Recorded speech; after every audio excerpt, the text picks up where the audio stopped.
Tiap kali syuting di posisi ini, ada aja tantangannya nih. Entah suara bocor karena bocil tetangga yang nangis-nangis, atau orang di 2 gang sebelah yang lagi motongin besi.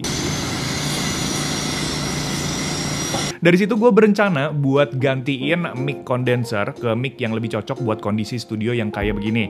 Kemarin itu sempat juga pakai mic lavalier, tapi kualitas suaranya itu nggak sejernih mic gede yang kayak begini nih. Beda cuy. Dan ternyata setelah gue cari, itu ada alternatif satu mic yang menurut gue bisa masuk, yaitu mikrofon dinamik namanya. Atau banyak juga yang sebut dengan mic podcast. Nah, di video ini gue udah pakai mic-nya, yang mana gue mau curhatin pengalaman pakainya, apa aja kelebihannya dan apa aja kekurangannya, supaya siapa tahu bisa jadi preferensi buat lu pada yang mau beli. Jadi gini ceritanya.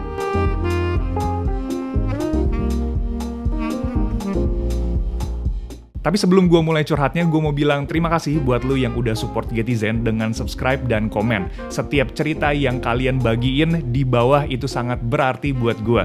Dan yang pertama kali nonton Gettizen Indonesia, selamat datang. Di channel ini kalian bisa menemukan berbagai pembahasan tentang gadget dari sudut pandang yang menarik dan unik. Dan terima kasih juga buat Maono yang udah menyediakan dan mengizinkan Gettizen untuk membahas Maono PD200X.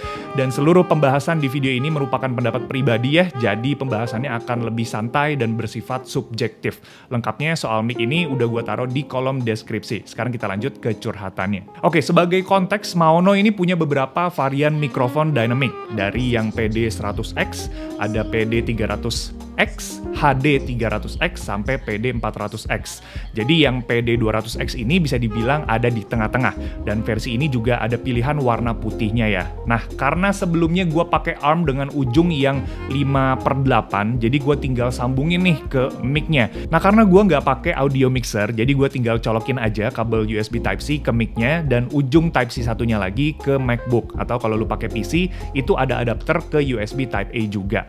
Jadi pembahasan ini berdasarkan tangkapan suara dari USB konektor ya. Bisa aja kualitasnya berbeda saat pakai device yang berbeda atau pakai audio mixer. Nah, kita langsung bahas soal kualitas audio recording. Contoh suaranya udah kalian denger nih dari awal video. Ini hasil rekaman tanpa ada efek apapun ya, tanpa gue tambahin efek apapun dari Maono PD200X. Gue recordnya itu pakai Audacity di Mac dan dioper ke CapCut, itu gue naikin lagi gainnya sampai 11 decibel. Jadi kalau misalkan gue cek untuk audio level ya, itu ada di kisaran -18 sampai -6 decibel.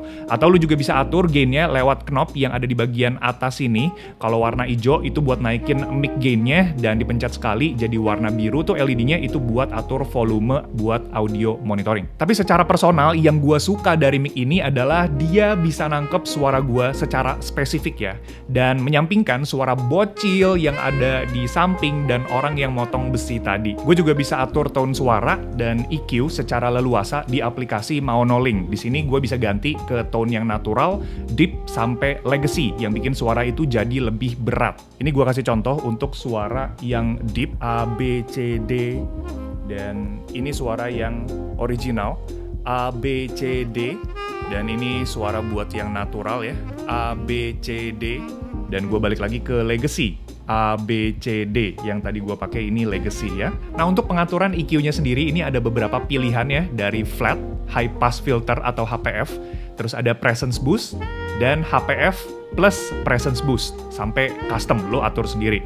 Menurut gua presence boost yang paling oke buat nangkep suara kita pas lagi recording kayak gini, tapi di video ini gua pakai yang flat buat nunjukin suara original dari mic-nya. Sayangnya menurut gua ada hal yang mengganggu ya, yaitu mode mute yang setiap kali gua pencet itu bakal ada suara ngeganggu yang ke-record dan kedengeran di monitoring. Ini contohnya gua pencet mute-nya ya. Oke. Ada suara kayak tek gitu pas gue matiin dan gue nyalahin, dan suaranya itu lumayan kenceng ya. Jadi menurut gue lebih oke kalau misalkan kita akses mute button itu langsung dari aplikasinya aja. Nah, sekalian ngomongin fitur, gue mau bahas soal LED ring yang bisa lu atur lewat belakang mic-nya atau via aplikasi.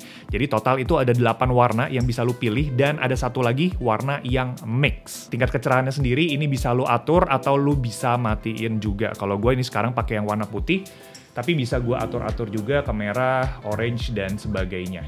Nah terakhir soal konektivitas, semuanya itu dikumpulin di bagian belakang si mic-nya ya, dari port XLR itu buat ke audio mixer, terus USB Type-C ini buat dikonekin ke PC, HP atau konsol buat yang mau live stream misalkan ya, dan satu lagi itu audio monitoring. Nah saat lu sambungin mic ini ke PC, dia akan terdeteksi sebagai recording device dan playback device yang berguna buat lu live streaming nih, misalkan lu mau monitoring suara sendiri dan in-game sound itu tetap aman. Oh ya, gue sempet ngetesin buat pemakaian di OBS ya, dan gainnya itu tetap gue naikin ke 11 decibel biar dapetin level audio yang pas gitu, dan audio capture dari Mac juga itu gue turunin sesuai dengan kebutuhan lah. Biasanya gue ada di minus 20 decibel. Nah buat spek lengkapnya untuk Maono PD200X lu bisa cek aja di layar, tinggal di pausein aja. Dan kelengkapan buat mic-nya sendiri itu kita dapet shock mount yang udah kepasang langsung di mic-nya, USB Type-C to USB Type-C atau USB-A dengan panjang 2,5 meter, dan busa mic. Dan kita juga dikasih garansi, ada kartu garansinya, ini berlaku selama 1 tahun jika ada kerusakan atau malfunction dari pabrik. Nah secara garis besar, mikrofon dynamic menurut gue lebih cocok ya untuk kondisi studio gue saat ini. Kualitas suaranya itu bisa gue andelin dan tangkapannya juga lebih terfokus ke satu titik. Kemungkinan besar ini gue akan pakai untuk A-roll ke depannya, dan si mic condenser itu buat nangkepin audio yang lebih kecil atau lebih detail. Dan mic ini juga simple ya buat dipakai, tinggal plug and play aja, ada aplikasi Maono Link, dan penggunaannya juga versatile ke banyak device, bahkan ke HP itu juga bisa. Dan adanya RGB ya, bisa kasih mood yang berbeda-beda sesuai dengan kebutuhan lu. Nah, walau gitu ada yang perlu diperhatiin kalau lu pakai mic ini. Pertama, audio gain itu perlu disesuaikan jika lu pakai koneksi melalui USB-C. Dan pengaturan mute dan unmute itu lebih oke kalau menggunakan aplikasi, karena akan mengganggu kalau misalkan lu pencet langsung dari si device-nya. Nah, buat harganya sendiri ini 1 jutaan, yang mana menurut gua bisa jadi pilihan yang oke buat content creator atau podcaster yang baru mulai, misalkan kayak Getizen gini. Tapi gimana menurut lu? Apakah mic ini worth it buat disikat? Tulis pendapatnya di kolom komentar, dan kalau ada pertanyaan atau request, boleh banget buat dilempar juga ke sana. Kita ketemu lagi di video selanjutnya. Thank you. Ini kalau misalkan gua mau ASMR tinggal deketin kayak gini nih, dan lu bisa mendengar gua semi-semi berbisik.